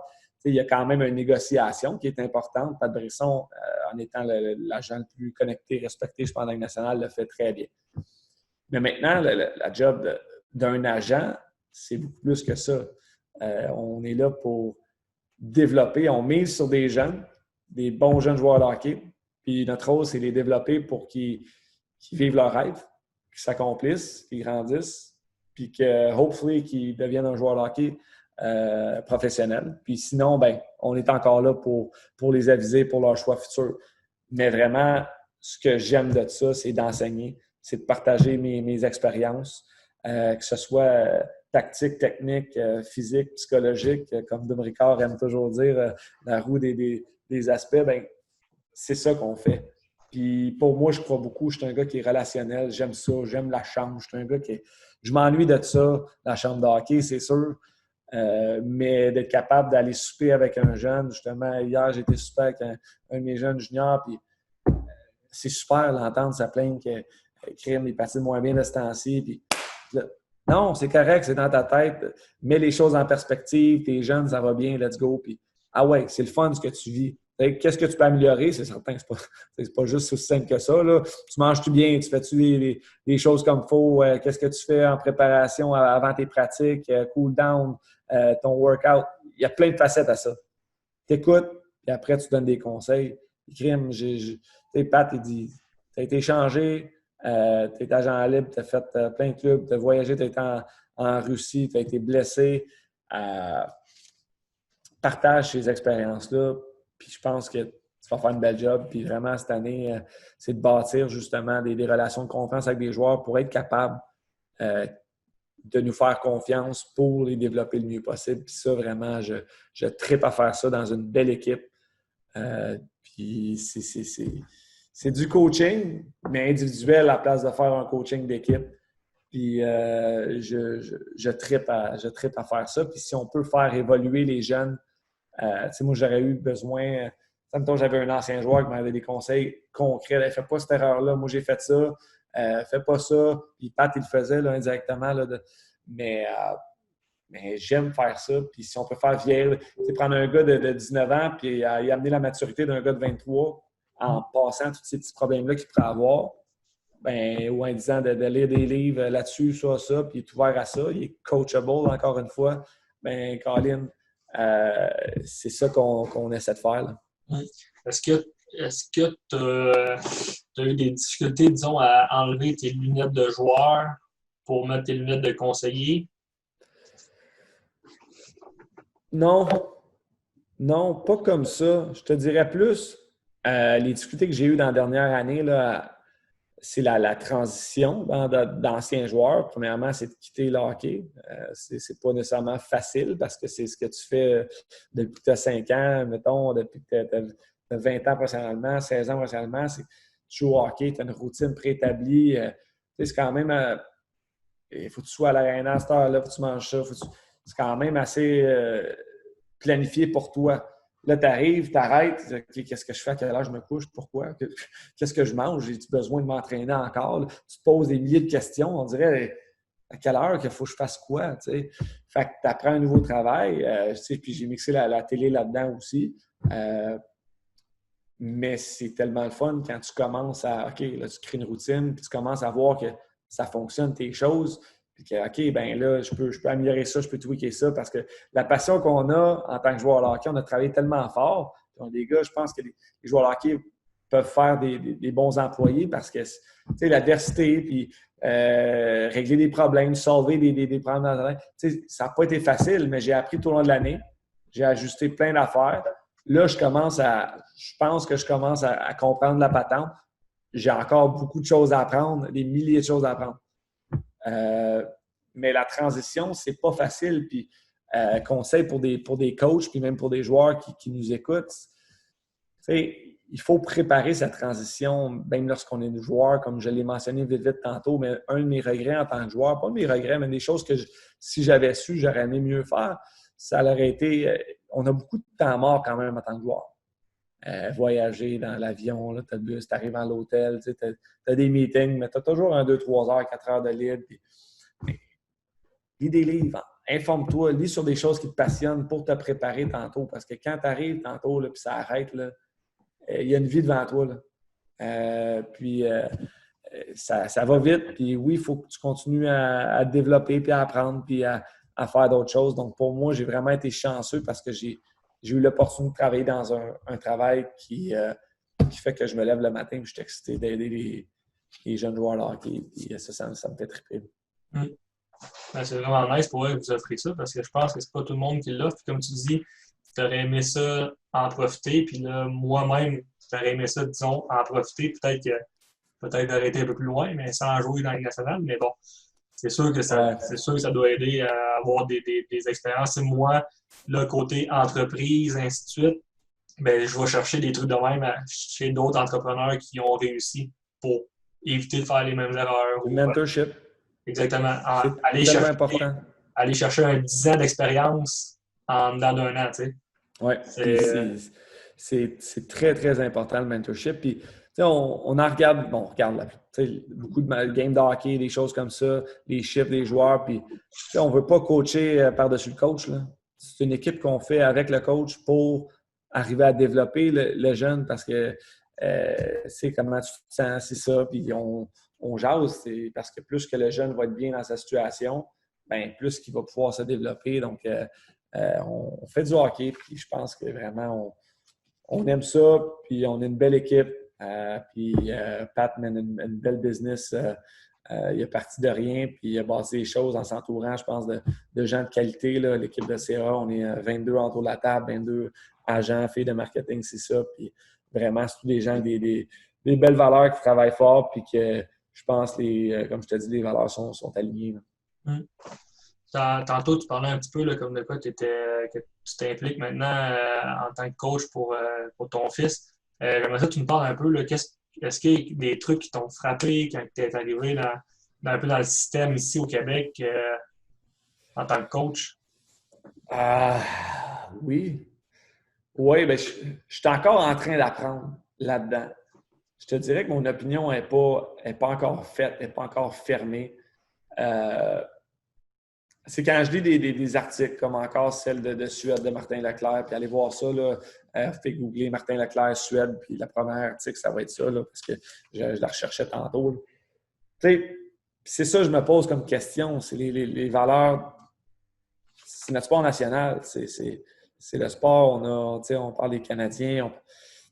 Puis je me pose plein de questions sur comment. Je n'ai pas encore toutes les réponses, c'est loin de là, puis je pense que je vais m'en poser tout au long de ma carrière de papa à coach. Ça m'a emmené, je ne sais pas, je vais le coacher toute sa vie, là, je ne pense pas, mais comment qu'on fait ça, comment on amène du plaisir, comment on fait pour développer les meilleurs.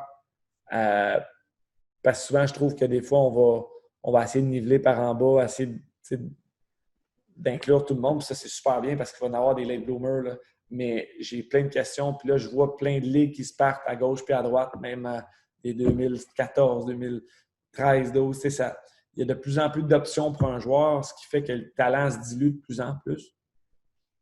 Puis là, on dirait que c'est difficile là, quand tu ne compétitionnes pas. Dans le temps, la tombe de A, c'était la tombe de A. Là. Il y en avait une équipe dans chaque région, puis tu jouais contre les meilleurs. Puis tu jouais avec les meilleurs contre les meilleurs. Il fallait que tu fasses l'équipe. Puis ben là, c'est rendu le nombre de ligues, le nombre d'options de développement, mais les meilleurs ne jouent pas nécessairement contre les meilleurs. Donc, je me pose plein de questions sur comment ça doit être fait. Moi, je suis à Sainte-Julie, puis il y a des gens de qualité, des gens passionnés. Puis, tu sais, un conseil que je peux donner aux parents, si tu ne t'impliques pas, donne ta gueule. On parlait de ça tantôt, les parents, là. Ben, si ça ne te tente pas de mettre ton temps, là, si tu es dans les astrales, bois ton café, là, ferme ta gueule. Là. Et les autres parents qui sont sur la glace, qui n'ont pas, c'est pas tous des anciens, ben, pas besoin d'être anciens joueurs, c'est pas des anciens joueurs qui sont des mauvais coachs aussi, là. Mais tu sais, les parents qui veulent s'impliquer, puis les mamans qui sont en patin, puis qui se lèvent le matin, qui font leur pratique à 7-8 heures les samedis, dimanches, là, ben bravo, toi, tu as le droit de dire quelque chose. Puis bravo pour t'impliquer. Mais j'applaudis tous les coachs de MAG. Je ne suis pas encore rendu novice. Je peux parler pour le MAG. Puis, je ne suis pas rendu bantam. Je ne peux pas parler vraiment pour ce qui se passe dans les arénas. J'ai fait ma première saison de hockey d'été, hockey de printemps avec mon fils. Puis j'ai participé à ça. Puis on a créé des souvenirs extraordinaires avec une gang de 10 jeunes extraordinaires. Les parents, super. Fait que j'ai rien à dire. Ça a été... les kids sont amusés. L'an prochain, ça va être quoi? Je ne le sais pas. Mais les jeunes s'amusent. C'est ça qui est important. Puis je pense, comme je disais tantôt, chaque heure de glace est tellement importante. Fait qu'il faut maximiser ça, que le jeune ne savent pas patiner ou que le jeune fait des top nets, qu'on a le même âge. Il faut trouver un moyen que les deux trouvent leur compte.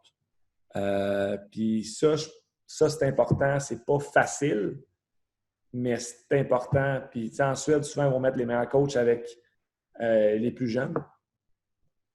Ça, je pense que c'est bien, parce que c'est là que ça part. La base d'un joueur de hockey, ça part jeune, ça part dans le plaisir. C'est rare les joueurs de hockey qui n'aiment pas le hockey. Là. Les joueurs de hockey pas passionnés, là, parce que tu mets tellement de temps. À un moment donné, il faut t'aimer ça. Là. Moi, c'est pas healthy si tu n'aimes pas ça à l'aréna. Fait que je pense que ça doit être fait dans le bien-être, dans la santé. Puis bravo à tous les coachs, Mag, parce que c'est pas toujours facile, mais c'est le fun, puis c'est valorisant, puis tu regardes des jeunes qui entrent et qui sortent de la glace avec un sourire, c'est trippant. Mais il faut le garder là-dedans, puis encore là, on aurait des choses à changer.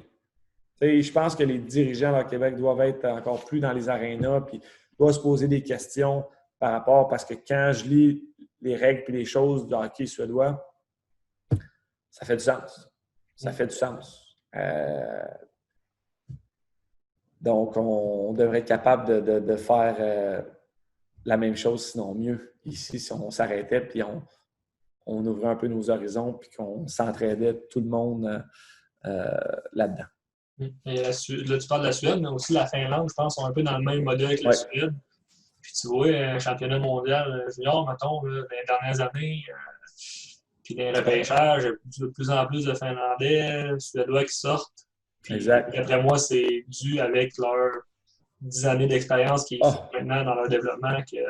Pas d'après toi, là, c'est la seule raison. C'est comment ils développent leurs joueurs. C'est ça le développement, mais il faut avoir une vision.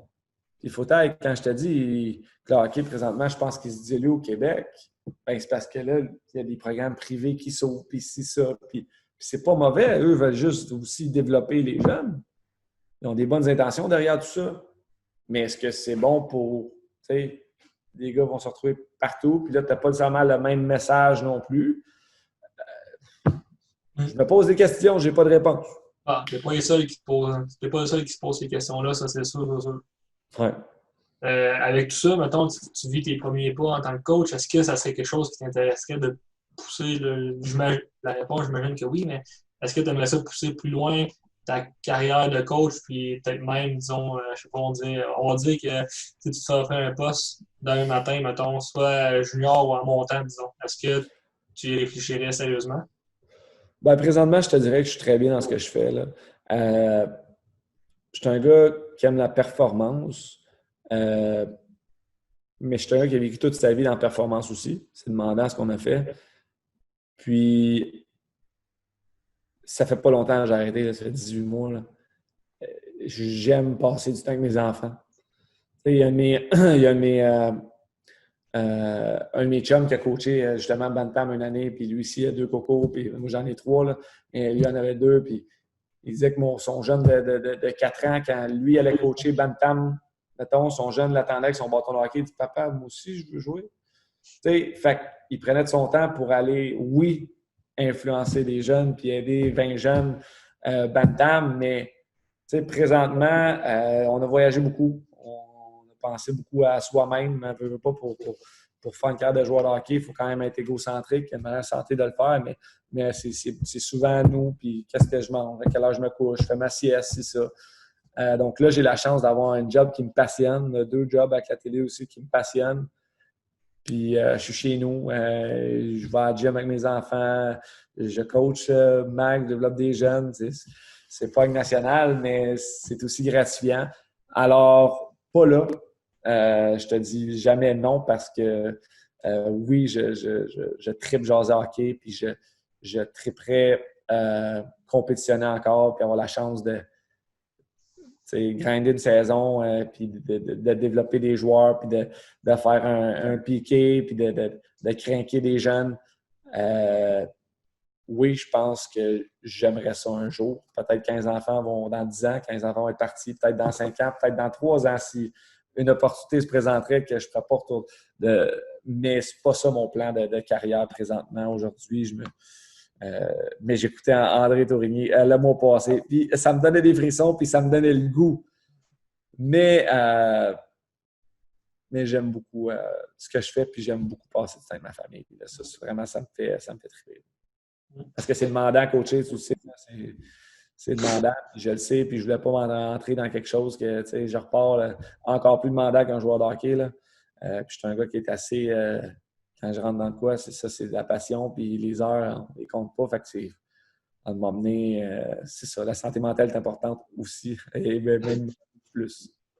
Je viens de coacher Bantam 2A, puis ça fait une semaine que j'ai mon équipe officielle, puis ça grimpe, là. Les courriels, les ci, les ça, les Ça te prend un parents. gérant. Ça te prend un gérant. Ben, j'en ai un, mais il passe tout par mon bain, en tout cas. C'est une autre histoire. S'il y en a qui ont des questions, shootez ça tout de suite. Comme ça, on va les avoir, comme ça, on s'est rendu à la période de questions. Moi, j'aurais une dernière petite question pour toi, Max. J'aimerais ça que tu nous contes une petite anecdote qui peut se compter, mettons, en direct. Que ce soit une anecdote, peu importe, un joueur. Ben, j'en ai une qui me vient en tête là, vite, vite, parce que on parlait de Sidney Crosby tantôt. Là. Moi, ma première saison nationale, j'avais 21 ans. C'était Eddie Olchuk qui était l'entraîneur. Puis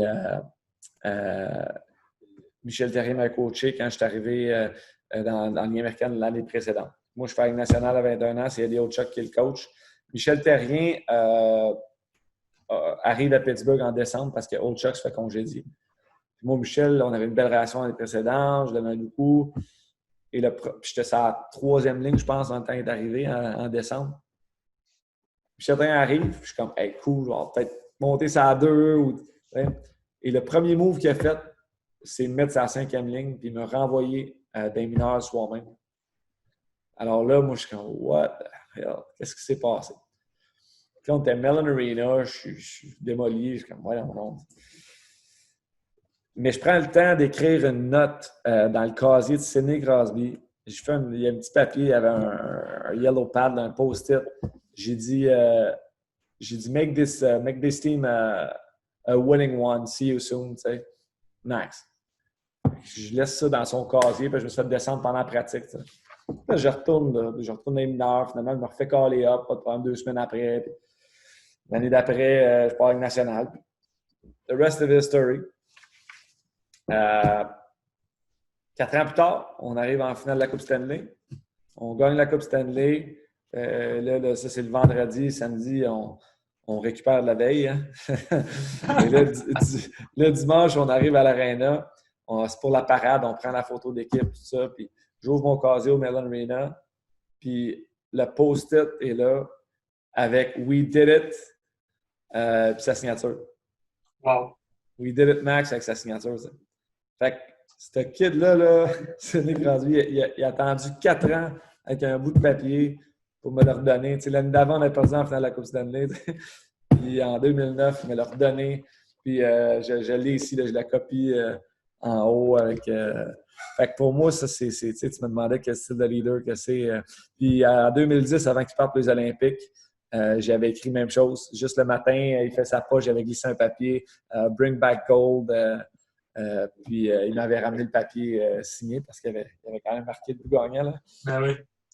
Non, j'avais écrit Show the world you are the best in the world sur le papier. Puis il revenait avec le papier. Donc, c'est des beaux souvenirs pour moi. C'est des anecdotes que tu dis, crime.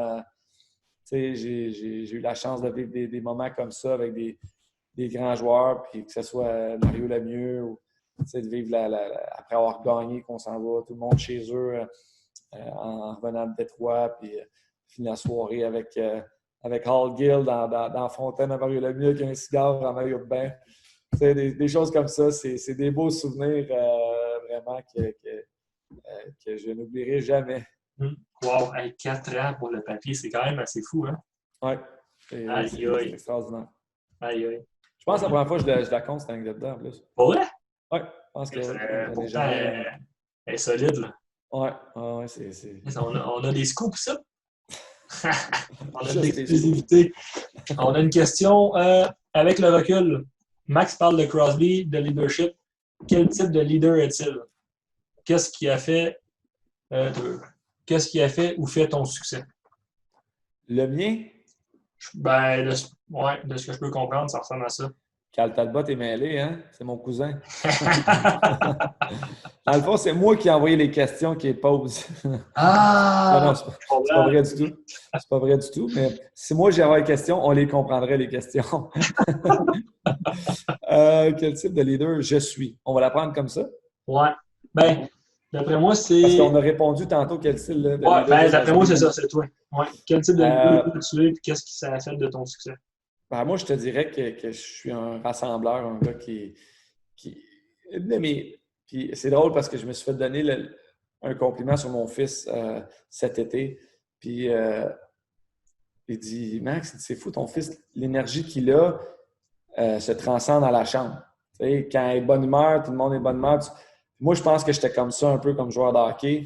La plupart du temps, je dirais 88% du temps, j'amène, je suis content d'être là. Il y a des parties dans ma carrière, peut-être que André Tourigny pourrait le témoigner. Là, il y a des parties toujours plus dures, c'est certain, il y a des temps. Mais 80% du temps, je te dirais que j'amène une joie de vivre, un sentiment qu'on est chanceux d'être là, privilégié de jouer au hockey. Là. Surtout quand tu arrives professionnel. Puis, donc, je donne des pratiques au MAC, je suis encore « Wouh, yeah, je suis à la glace, je suis content. » 95%, André Tourigny dit. Merci, merci André. Donc, ça pour moi, c'est du leadership parce que tu as le choix. Tu peux bouder quand ça va pas bien, mais ça influence les autres, puis ça paraît. Tu es toujours avec le même groupe de joueurs, là, tu sais. Là. Mais moi, dès qu'il y a des matins, j'étais plus fatigué, ou que des fois, je n'avais rien, mais j'étais juste comme. Je m'étais couché plus tard, puis j'arrivais. Max, il est OK. Hey, je me le faisais demander peut-être 5-6 fois dans une saison. Parce que tout de suite, les gens étaient capables de voir que je n'étais pas comme comme d'habitude, super hyper. Puis, je ne dis pas à tout le monde d'être comme ça. C'était mon style de leadership parce que c'est pas tout le monde qui a une personnalité moins gênée puis plus avec de l'entrain. Donc, j'amenais cet entrain-là, cette énergie-là, désir de s'améliorer, de gagner, le fun. C'est important encore. C'est long une saison. Je suis un gars qui est quand même... tu sais, je suis capable de lire les énergies des boys, puis je suis un gars qui a de l'empathie, puis qui aime relever les autres, puis qui aime que tout le monde se sente bien. Donc, c'était mon style de leadership. Je te dirais organisé, tu sais, j'organisais les affaires aussi, les parties d'équipe, les choses comme ça. Ça, c'était mon rôle aussi. Puis j'aimais ça, faire ça. Je trouve ça important de socialiser à l'extérieur de la glace aussi. Tu sais, un party de Super Bowl, d'Halloween, un rookie party en début de saison pour justement rallier la bande puis créer un sentiment de crime. Donc, ça a sa place. On n'est pas juste des employés qui s'en vont. Puis que, même un employé de business, tu as besoin des parties de bureau pour créer les liens. Donc, on a tout un but commun, c'est de gagner. Puis, ça se fait en équipe. Tu pars le meilleur joueur au monde. S'il n'y a pas d'équipe derrière lui ou si c'est tous des joueurs individuels, ils ne gagneront pas. Donc, l'importance est là. Puis je pense que c'était mon style. Puis de là, je vais te donner une petite anecdote par rapport à ça parce que j'ai demandé mes beaux souvenirs de hockey. Là. Je n'ai vécu un quand ma carrière était terminée dans ma dernière saison en Russie. Bob Hartley, c'était le coach. On jouait à Omsk. On a perdu en finale. Puis à Noël, ils ont été chercher un 6e importé. On a le droit à 5 joueurs qui jouent importés. Moi, je suis tombé le 6e parce qu'on était cherché les importés à l'avant, c'était David Desharnais, Taylor Beck, Victor Stahlberg. C'était 3 joueurs plus jeunes puis plus vite que moi. Puis Bob, il m'a été scratché pour pas mal le reste, la deuxième moitié de saison. Puis en série, j'ai joué un match dans chaque série. Puis à chaque fois, on a gagné. Puis j'étais content, je me tenais en forme. Puis j'étais en tout temps l'entour de l'équipe les matins. Puis on a terminé, on s'est fait éliminer, on a perdu en finale en 4 matchs. Puis il y a un joueur, plusieurs joueurs me l'ont dit, mais il y a une conversation que j'ai eue avec un joueur, un autre joueur canadien. Puis il me dit, Max, c'est incroyable ce que tu as fait. Moi, je ne serais jamais à faire ça. Arriver à l'aréna toujours, avec encore content d'être là. Tu sais, en Russie, là, à Moscou, là, avec mes 3 enfants, je ne joue pas. Oui, j'arrivais à la maison, des fois, je prenais un verre de bain devant avec ma femme, puis ouais, non, c'est comment ça? Je pense que je serais capable d'aider. Tu sais, je me plaignais à ma femme, mais j'arrivais à l'aréna le lendemain matin, là, je vais te le dire, là, j'étais le premier dans le gym, puis je faisais workout. Bob Hartley me baguait encore. Je me doutais que c'était ma meilleure saison, puis je faisais ses backskates, puis j'essayais de devenir meilleur pareil. Mais j'ai un contenant de comment tu as fait pour rester autant good team guy, puis nous encourager, puis tout ça. Puis je l'ai fait vraiment sans y penser. Puis c'était naturel. Puis ça m'a touché vraiment beaucoup d'avoir ce contenant-là en fin de carrière parce que je trouvais ça important. Puis je trouve ça important d'être. Tu sais, c'est pas tout le monde qui peut marquer 30 buts. Puis, mais même les joueurs qui sont anti-scratch, des fois, ils ont un rôle à jouer. Puis je pense que j'ai aidé l'équipe à se rendre en finale, même si je ne vois pas. Fait que, je pense que c'est important pour un jeune joueur. Puis ça montre aussi l'importance en tant que coach que même tes joueurs qui ne jouent pas, prends-en soin puis essaie de leur donner de l'importance parce que les autres joueurs le ressentent. Ça. Je pense que ça fait ce qui t'es puis le succès que tu as connu aussi. Ben, merci. Ben, ça fait plaisir. Merci André. Merci d'avoir participé, André Tourigny. Toi, tu es un coach, André. T'es fort. Sérieux. Hey, on a besoin de gens. On parlait de Hockey Québec tantôt. Là. Je pense que c'est pour ça qu'André, avec Coach Hockey D et tout, c'est des gens comme ça qu'on a besoin pour influencer la masse puis d'essayer de retrouver ça, d'essayer d'aligner les choses le mieux qu'on peut pour le bien des coachs. Puis ça va partir avec les coachs parce que c'est eux qui coachent les jeunes. Alors, si les coachs sont bien informés puis ils le font pour les bonnes raisons, les intentions sont pures, bien, les jeunes vont bien se développer. Puis les parents n'auront pas le choix de m'emmener de faire confiance aux coachs. Donc, je pense que c'est un bon début. 100% d'accord. Je pense que ça fait le tour. Il n'y a pas d'autres questions. de ce que je peux voir. Fait que s'il n'y a pas d'autres questions, ben, un grand merci pour ton temps, Max. Ben, merci à toi. C'était super intéressant. Puis moi, j'en sors grandi de tout ça, c'est sûr, c'est sûr. Moi aussi. Merci beaucoup à toi, puis merci à tout le monde qui a écouté.